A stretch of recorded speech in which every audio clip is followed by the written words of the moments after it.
कुछ और लेना कर सकते हैं। चीनी की जगह आप विकल्प ढूंढ सकते हैं, पर कम कम, ठीक है ना। 8 साल नहीं है खाए तुमने? बहुत बढ़िया, बहुत बढ़िया। देखो इससे अच्छा क्या है। तो महाराज जी तो हलवा वगैरह तो खाते हैं, हाँ, उसमें तो चीनी लगती है। पकड़ लिया आपने। हलवा खा रहे हो, पूरा डाल के खा रहे हो। हाँ, इससे क्या होता है, इससे बहुत कुछ होता है। दाल दूध में छोड़ जाते हैं, वो तो खावाना। हाँ, अब पकड़ में आई बात। हलवे में, खीर में, मिठाइयों में, उसमें तो नहीं छोड़ी जा सकती ना। पकड़ में आ गई आपको। चीनी कम करें, है ना, थोड़ा सा अपने लिए कम करें, आपके लिए बहुत अच्छा होगा। तीसरी चीज, आप तो गांव के यहाँ के परिवेश में रहते हैं, ये जो बहुत बारीक सफेद आटा होता है, इसका सेवन आप बदलें। कभी कभी खा सकते हैं, कोई हर्ज नहीं है, ऐसा नहीं है प्रतिबंधित है। कहीं बाहर चले जाएं, कोई बहुत जोर करे, आप प्यार से उस चीज का सेवन थोड़ा सा कर लें।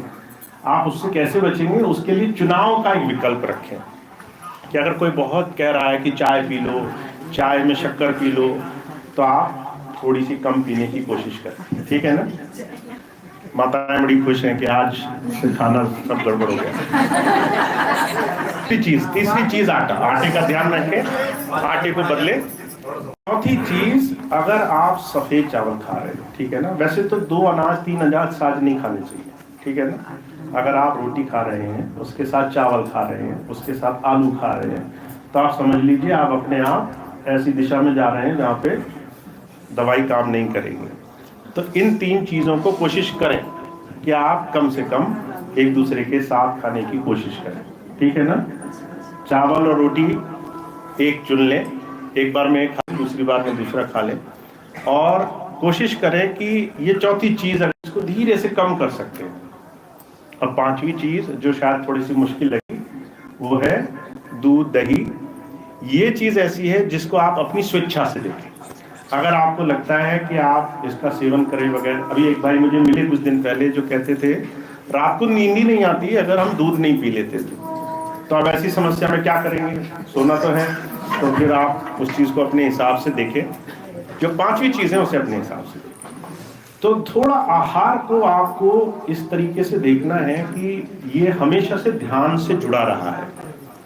साधुओं की, महात्माओं की, संतों की आप खुराक देखें, आप किसी ऐसे संत महापुरुष का आहार देखें, तो आपको लगेगा कि उन्होंने छोटी छोटी चीज़ों को छोड़कर देखा है कि हम स्वाद के वशीभूत तो नहीं है।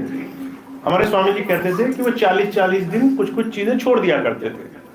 40 दिन नमक नहीं खाया, 40 दिन चीनी नहीं खाई, 40 दिन ये नहीं खाया, वो नहीं खाया। क्यों? कि हम स्वाद के पीछे भाग तो नहीं रहे हैं। तो इसको आप जब भी चाहें आप घर में जाके देख सकते हैं। अगर माताओं ने, बहनों ने, किसी ने खाना बनाया, अगर आप ऊपर से कुछ मंगा रहे हैं, अरे भाई स्वाद नहीं है, ये करो वो करो, इसका मतलब कुछ गड़बड़ है, ठीक है ना। तो आपको आहार को समझना है, आहार का ध्यान से बहुत लेना देना है।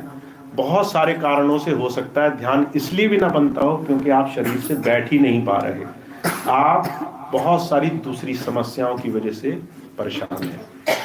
आहार को और उपवास को समझ लीजिए। आहार और उपवास, ये 2 चीज समझ लीजिए। अब मैंने शंकाएं खुद ही खड़ी कर दी हैं, अब आप लोग। हाँ जी, हाँ जी। एक उम्र तक दूध ठीक होता है। अब आप देखो, जो पीने को आप कुछ भी पी सकते हो, मनाही कुछ नहीं है, पर थोड़ा संतुलन है ना।